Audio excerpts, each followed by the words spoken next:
my people, it's your guy, the Niger Englishman, and I'm here with Mr. Brenny, and we're here to discuss transfer business the Arsenal way. You know how it goes. We get a little bit excited at the start of the window, but we're in the mix of it. 24 days to go, and we still have business that is not done. We're going to be back. We're going to be here to chop it up. Make sure you're ready. Let's go. Yo.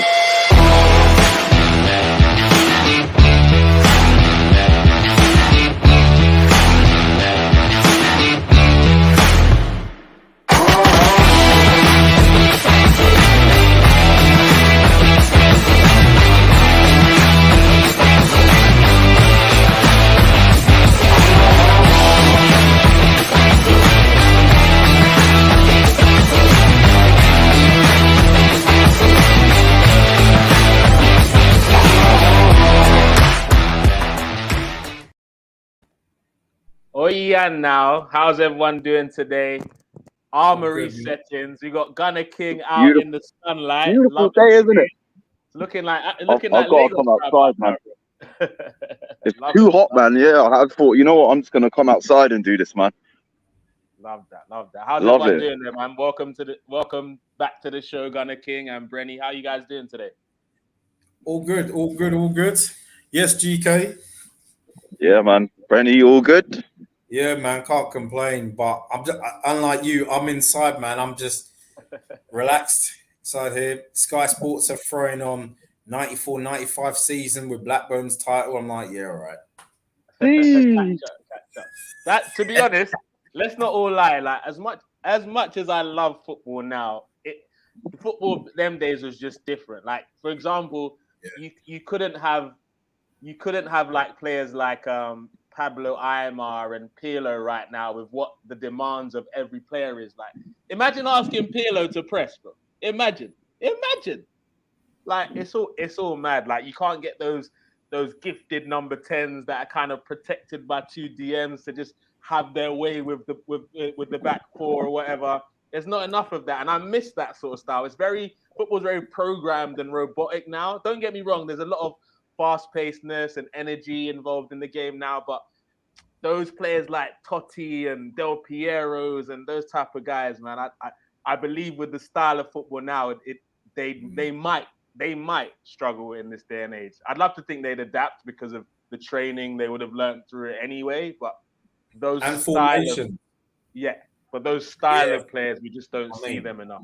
That's what I'm saying. Yeah, because that was 4-4-2 days as well, especially here. Exactly. But guys, let's get into it. I mean, Arsenal, Speculation FC, Links FC, after we got the important business done, we're still at least 2 players short from me being comfortable in this top 4 position. We've been linked over the last couple of days with a Serie A winner, Tonali. Had a very impressive season for AC Milan this past season. First of all, rather than talk about how strong the links are, I just want to hear from you guys. What do you think of the player, Gunner King? Like, what do you think of Tonali as a footballer first? Tonali's outstanding. Like, you know, he's a complete midfielder. You know, there's not much he can't do in midfield. People say to me he's a DM. He's not a DM. Like, you know, like he can play as a 6, he can play as an 8, he can play as a 10. It doesn't really matter.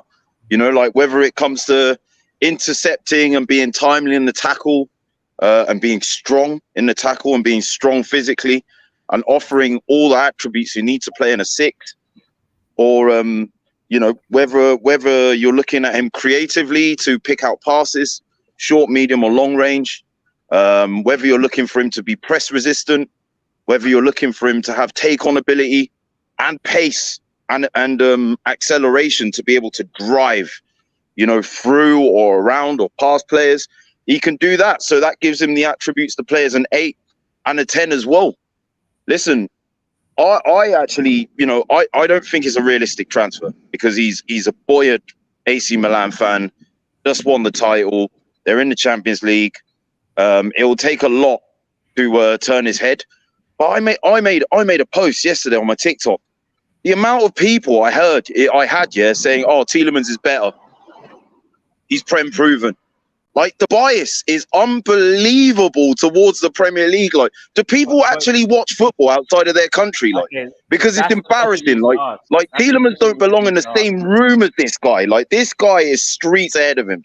You know, like, in terms of, you know, like, no, there's no disrespect to Tielemans either. I'm not trying to say I don't respect No, or but let's rate be honest, Tielemans, but you're right. But let's be honest, when it comes to this day and age of football, it's not like when we started watching where we'd catch La Liga, we'd catch Serie A, we'd catch Bundesliga. Everyone is so honed in because the Premier League is probably the most marketed league and the most profitable league and obviously the most exciting. People like to commit too much into that and they lose themselves from the Premier League bias, I believe, which is why they're making statements like this, man. The bias is real, man. Like, for anyone to have watched the pair of them, to have watched them both play, and to honestly think Tielemans is better, like, I don't know what to say to those people. Like, you know, and again, I must repeat, this is no disrespect to Tielemans. I rate him very highly as a player. But this guy, he's 22, mate. Like, and he's probably, if he stays, he's a future Milan captain. You know what I mean? Like, he could go on to have a career like similar to Gerrard. You know what I mean? Where he's like, you know, Milan boy, you know, in midfield, all action, and he's already taken them back. That's their first Serie A title in 11 years. Big club like AC Milan, you know. Crazy. You know, so we got a Juventus fan over here. Big up the old lady. Brenny, what are you in agreement with Gunner King on the analysis of the play, or do you have a little bit more? 110% in agreement with GK, man, because yeah, this guy, I rate him highly, but you know, is he going to want to leave AC Milan to come to us? Champions League football, he's just won the title. You know, he's established himself in the side now because I think he was out on loan or about a season or two ago. He's established himself. He's 22. He can play in the 6 or 8. He's got all the attributes, I feel, to be a DM. I know he doesn't play there now, but this guy is something else, man. He's got it. And I do vaguely remember him. I didn't see the whole game, but there was a while ago when they played. I think was it last season when they played Liverpool in the Champions League. Yeah, last season. I think he may have been in the group games, and he was dishing it out. And he's physically strong as well, and he'll only get stronger. You know, there was I remember some battles he had. Whoa. What would you say? What aspect of his game are you most excited about if he was to come to Arsenal? He's well, like I said, he's physically strong in the tackle. He knows how to. Say, for example, he did come to Arsenal. He was in the middle of a party. Oh my gosh, them two, they'd be the bully boys. They wouldn't get. I wouldn't expect them. Sorry, to get bullied in midfield. And he can ping some balls as well. He's a bit of a baller as well, from what I've seen. And that's what I'm saying, because just like you said, our midfield just looks completely different with this boy in there. Like, he's physical. Yeah. He's one of the, even though he, as Gunnar said, he can play DM, he can play CM, he can play number 10. He has all the attributes. And the physical thing you were talking about, Brenny, he uses that very much so to win the ball back without having to get on the floor. Like, I love players that don't get dirty, defensive midfielders that can win the ball on their feet. Obviously, if you need to slide in, you slide in, but just staying on your feet and not doing those rash, crazy challenges. And he's got that to a T. And just like he said, like, one of the things that people love to big up Granit Xhaka for is his long quarterback cross-field passes. Sorry, I meant number 34, not the name that I said earlier. Number 34 is his passing. And this guy has a higher passing range than Xhaka. He's number 34, sorry. He's more mobile than him. He's younger. He's physical, just like number 34, and he doesn't have those lapses in discipline. And I believe a player like this is good because I want to, as much as he might have had his best season for Arsenal last season, number 34, it's not the level we need if we want to be a consistent Champions League team. And we do need to upgrade with the likes of Tonali or Tielemens. Do you know what excites me about him, right? People have been saying, you know, do we need to bring in another 8 to replace Xhaka? I have been of the mindset all along. I would tolerate Xhaka for another season if we got a player that if Partey gets injured, and I've not even said if, I've always said when, and I'll put money on this right now, yeah, that Partey will get injured this season. When he gets injured, that we have a player that can step in where the quality doesn't drop. No disrespect to El Neni, who has improved. Yeah, I'm happy that he's got his year contract. I would much rather have a player that can not just be there for if Partey gets injured, but that can actually compete with him. But if you look at Tonali's attributes, he could do both. He can compete and cover for Xhaka, and he can compete and cover for Partey. That's what it would excite me about bringing in Tonali. You would effectively have, you would have dealt with two squad needs with one player. Yeah. One very young player who's got the best years ahead of him. You know, you look at Partey, he's 29, coming up 30. You look at Xhaka, he's around the same age. So, you know, the runway really is clear for him in terms of their age level as well. Even if we were to keep them, you know, like they're not gonna be at the top level forever. So you would have proactively put someone there that can usurp either or both positions. You know what I mean? Like I am going to reiterate, I don't think it's a realistic transfer. Right. But I definitely, what I do like is maybe, yeah, like if you look at transfers like Sancho, if you look at transfers like Haaland, you know, where they were earmarked. You look at Liverpool now with Bellingham, they're earmarking him for the future. I like that. I like the idea of that, you know, like if it's not for now, then maybe we're thinking next season. You know, or if when we get back into the Champions League, then we go knock back on AC Milan's door. Then the player sees, you know what, these man were sniffing around me a year ago. You know what, the interest is there. That kind of plays on his ego a bit as a player. Do you know what I mean? Like these man actually really wanted me for a long time. You know, like, and it's kind of like future planning. That's what I see it more as. You know, like just letting him know that our interest is there, maybe to do something in the future. I think right now. I mean, listen, I'd love to be wrong and see us have him at the end of the window. Like, for me, if we got him and a winger. Perfect.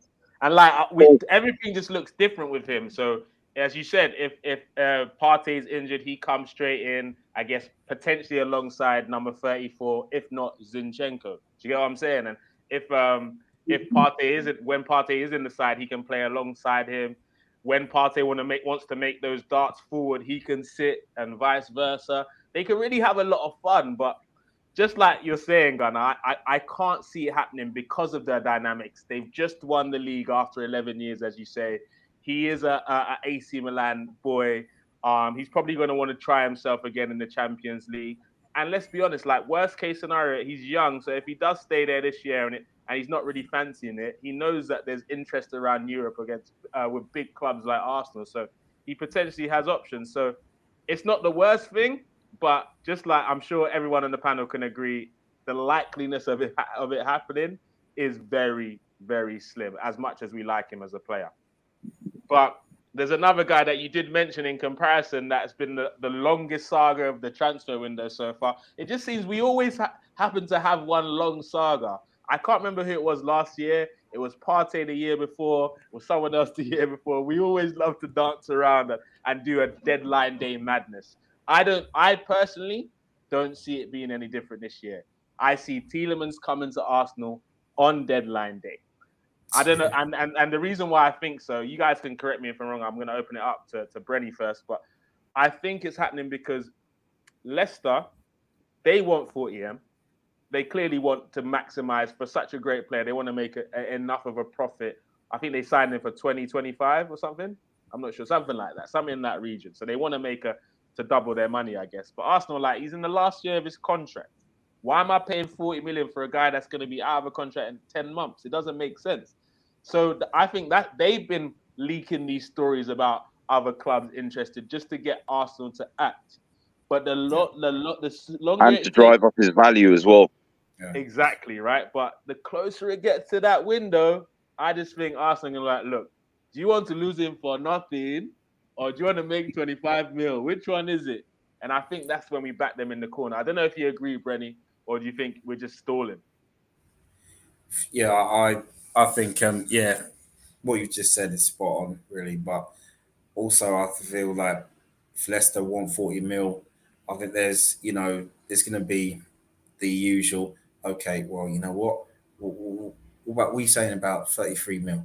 We saying about 34 mil? No, no, no, 40. All right, we'll get back to you.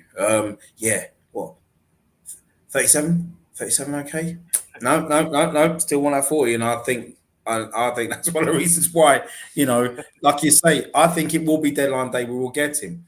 I personally didn't think he was going to play against Brentford at the weekend because I just thought with all what's been going on, I thought is his mind going to be on focused on playing for Leicester, and I saw highlights and from that first half, from what You're I saw, he decent. had a really good first half. I can't see him playing against us though, Brenny. No, I cannot either. I cannot either. And and this has been, and there's been other fan channels that at the moment, and that's what they've all been saying, and they all think nope, he's not going to play. I personally don't think he will. I mean, if he does, I'll be very surprised. But then it would be his second job interview in as many months since when Leicester came before and we beat them at home. So yeah man. I want this guy, and also just to add, I know we're talking about Tonali and Tielemens, but I would love to see two centre mids, and the reason why I said that is because as well as a winger, the reason why I said that is because, like GK said, Partey's going to get injured, man. It's a Wednesday. It could be. If he gets to September, sometime later in the month. We're not wishing it, and we want him to, go full season without getting injured. But it's coming, so it's all about. When I see Elneny and Xhaka in the middle, I don't feel comfortable, regardless of who we're playing. So I'd rather we get in Tielemens. If we don't get in another CM, so be it. But we need that because now I feel that we've already got the cover for Zinchenko. For Tierney on that left hand side. We're sorted, but in the middle, man, I'm worried about the middle. I'm worried about when Partey does get injured. That's what worries me most of all, more than anything else right now. Okay, so if with that being said, then would you take? I asked it on Igal's channel yesterday. Would you take? Because I personally don't see us doing more than 2 signings for the rest of the window. Personally, yeah, I agree. If those 2 signings are now instead of a DM and a winger, would that please you more than a CM and a winger, or do you just want all 3? Where are you at? I would say, in an ideal world, I'd like 3 more signings, but we know it's not going to happen. Exactly. So we all know. DM and a winger or a CM and a winger? Which one? I would say DM and a winger. Gunnar, what are you saying about that? You the same? Or? For me, I've said it all along, right? So there's a lot to unpack there. You look at Zinchenko, yeah, like he's competent at left back, central midfield. I think if we asked him to, he could probably play on the right as well because he's right-footed. He can use both his feet, so he could play at the right back as well, right? You look at Jesus, he can play across the line. You look at Marquinhos, he can play as a right wing forward or as a central striker. Sorry, just waiting for the car to go past. You look at Vieira, he can play as an 8, a 10, or an either wing. For me, I would rather we bring in a central midfielder that can do both. Yeah, like for me, I see Tielemens as an 8. I don't see Tielemens playing in Partey's role. I don't see anyone else in that team playing in Partey's role. So there was another AC Milan teammate of Tonali's that I've looked at all window, Ismail Benassar, because again he can do both. You know what I mean? They're midfielders. It's almost like they play with 2 8 pivots. And they both have the capacity to do bits defensively and to go forward. Yeah. So I would much rather secure a midfielder in that mold in the center, because if we are going to only get one, as Brenny said, and I feel the same, I'd love us to get 2. But yeah, for me, For me, I would much rather get someone who has the capacity to play both as an 8 and a 6, and I would much rather get someone like Marquinhos, but on the left-hand side, that can play on the left and as a central striker. That way, we're offering quality and depth to our central striking position and our wing, and in the centre of midfield, we're offering depth and quality, not just in the 6 role, but in the 8 role, in a 4-3-3 or a 4-2-3-1 system, whichever we want to use. That for me is important, because, yeah, like for me, I feel like everyone is really focused on the wrong thing here. Like everyone's focused on, we can upgrade on Xhaka, we can upgrade on Xhaka, we can upgrade on Xhaka, but Xhaka's availability is better than Partey's. Let's be real. And if we put this agenda aside, listen, I don't, like, you heard me at the beginning of the season. If you asked me a season ago what my thoughts on Xhaka were, I would have said get him gone then. You know, you see me a year ago saying I will never forgive him for what he did to the armband. But I said on your show, I was saying it in the comment thread on the Eagles thing yesterday.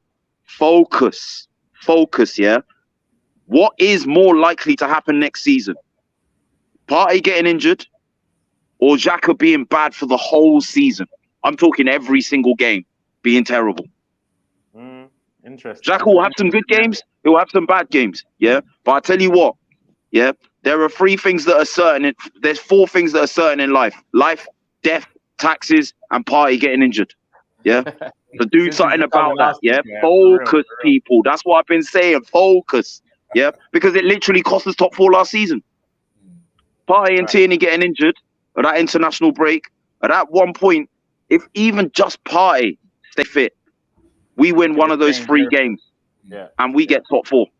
He started the season injured, along with Tierney. We win that game against Brentford, we get top 4. Focus, Arsenal fans. Focus. That's what I've been saying, man. TikTok Lacazette agrees with you. He wants that CM and DM lockdown. Gunnar Greg says, I only just tuned in. Tonali, a lifetime Milan fan. He took a I think, is it a pay cut or payout to get a move? I guess pay cut, he's saying there, to get the move to AC. Forget him. Yeah, he's saying pay cut. And to be honest, we're all saying the same thing here. As much as we love him at the club, he's a Milan boy, just won the league. It's not going to happen. But Gunnar, you're right. You're right. And I think I'm not too upset about missing out on Tielemens if we get what we actually need for our squad. Because Tielemens, what he does bring is he brings a better goal threat than Xhaka. He's more mobile. And in a game like the Crystal Palace, I think someone like Tielemens could have changed our dynamics in that second half. But as you said, with that being said, there's something that we know since he's come to Arsenal is definitely going to happen. Partey is going to get an injury.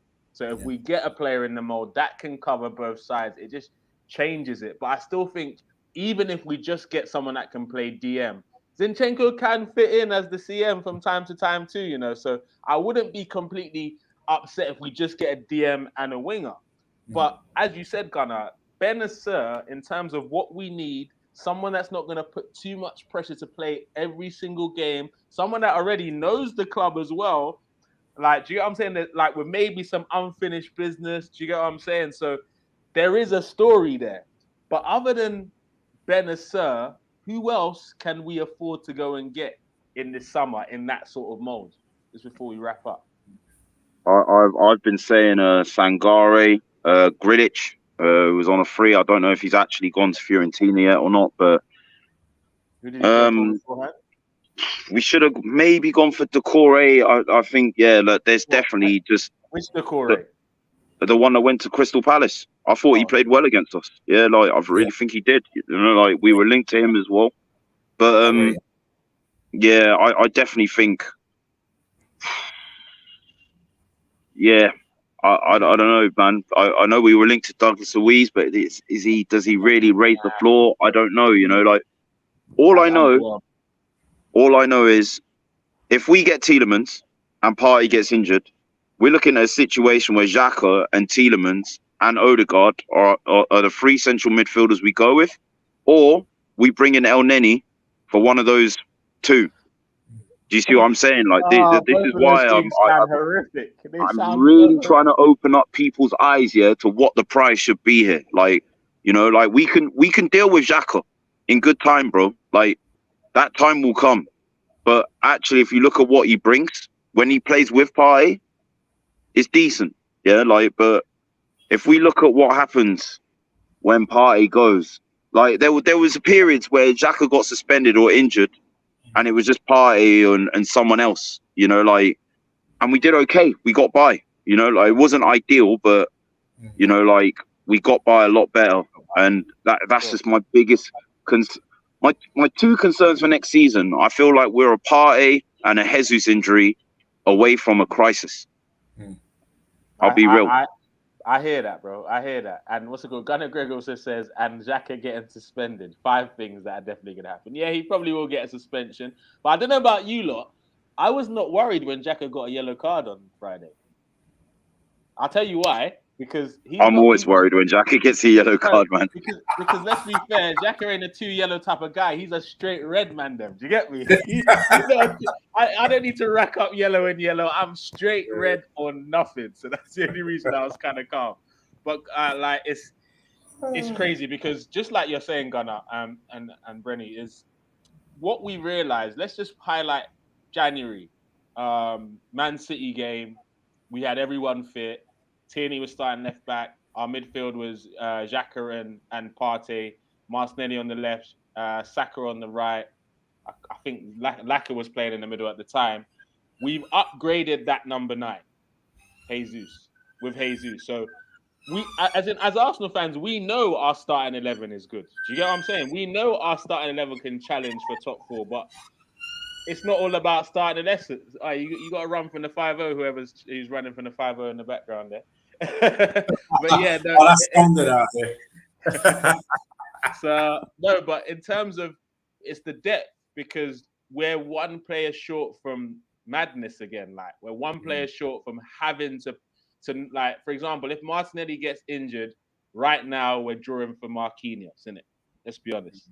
Because who else is playing there right now? Marquinhos, ESR's back in training now. Vieira can play there as well. He's back in training now. Apparently, they're going to be named in the squad. That's what I'm saying. You got options. There's workable options. So I've just given there 3 or 4. Theoretically, we still got Pepe. No, but did you hear what you said, Gunnar? And you're right. The word that you use is which is what I was alluding to, is we can make do with this and this. We need a player that is not a make and do situation. We need a guy ready. Like if any of our wingers get injured, he comes in and we're like, okay, we're good. We're still good. We still got a threat. And I think we need to watch Vieira play, mate. Because genuinely, like I think Vieira, Marquinhos as well. Marquinhos played for under 23s, under 21s against Man United's under 21s. We won 3-1. He got man of the match. I watched it.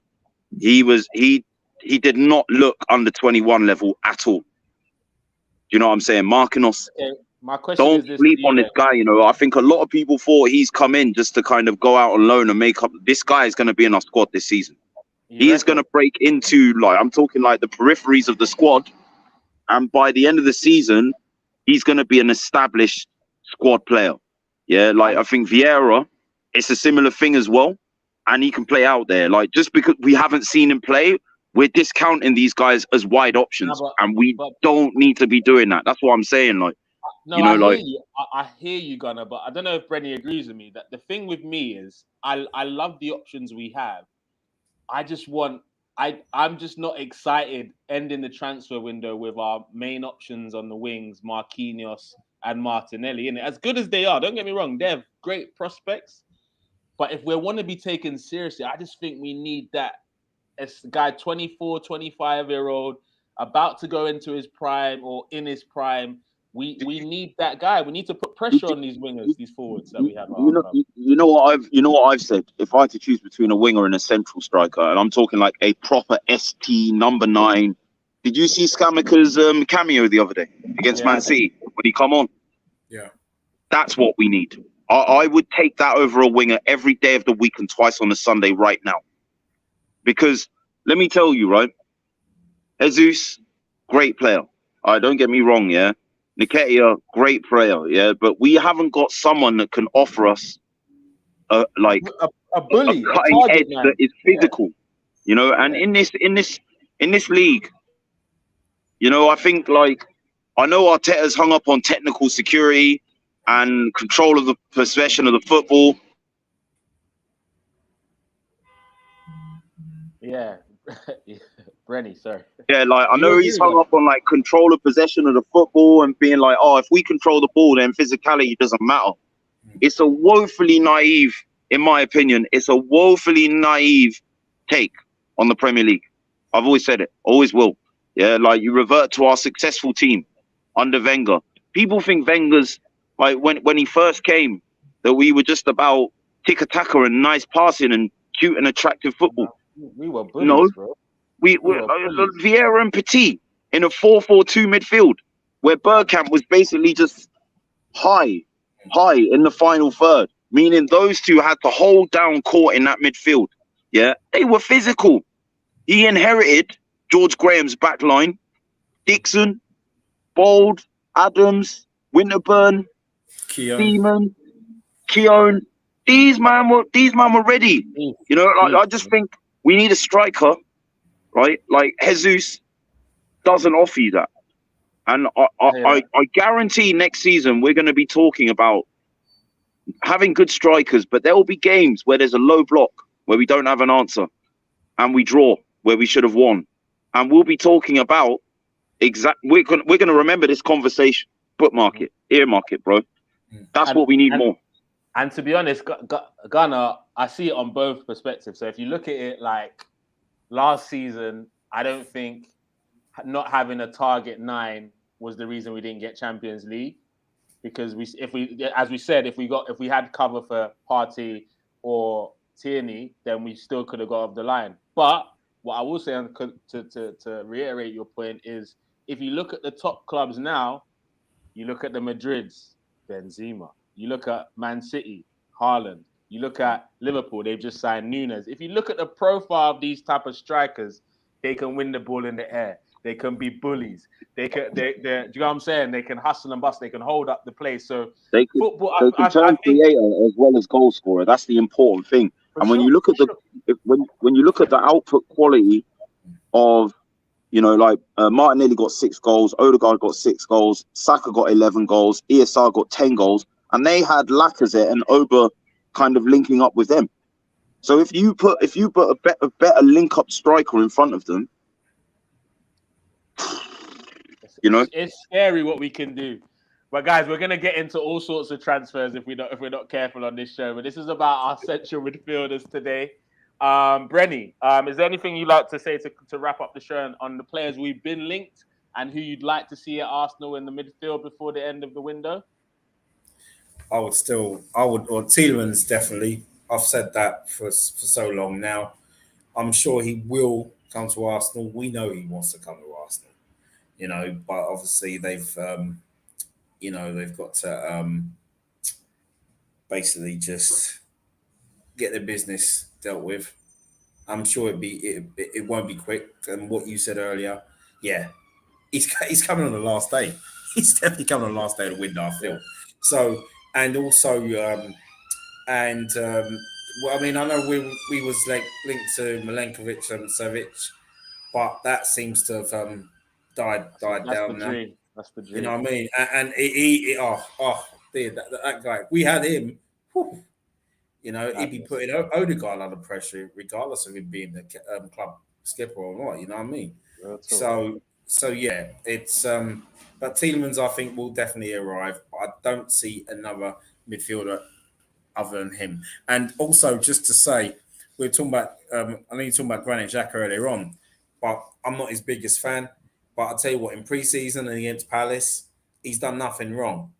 And I feel for a fact that is because I think Mikel Edu, I think, said it a few weeks ago about, you know, when players were too comfortable last season. And I think it's that all the players know, the squad knows that, right, they're trying to get new blood in, Right, I've got to fight for my place. As much as I dislike him, it's reaching a point where he's becoming criminally underrated. Criminally. Guys, it's going to take a lot for number 34 to win me over. But I will. With that being said, his availability is second to none. Like he's barely, other than last season, he's more or less fit all the time. He came back early, and when he came back, he never got injured after that. So I'll give him that. But as I said at the tip of the show, if we really want to take that next level, number 34 needs to either be out of our club or chilling on our bench. Those are one of the two things need to happen personally for me. I don't think if we go for Tielemens, it'll be deadline day because I think what it hinged on was getting rid of a lot of players. I think we've just agreed to terminate Bellerin's contract. A fee's been agreed with Monza, where it's a loan deal with an obligation to buy him at 5 million if they stay in Serie A. I think we got Leno off our books, we got Torreira off our books, so we've agreed all this. I think the last player we'll look at now is maybe Ainsley Maitland-Niles, maybe Nelson, getting him out on loan. I think it's more dependent on clearing the squad, like the deadwood, than it is on driving the price down. Although I know driving the price down is a big part of it. But yeah, that frees up so much, of your wage bill, and it also kind of recoups a bit of money that you can put towards the transfer at the same time.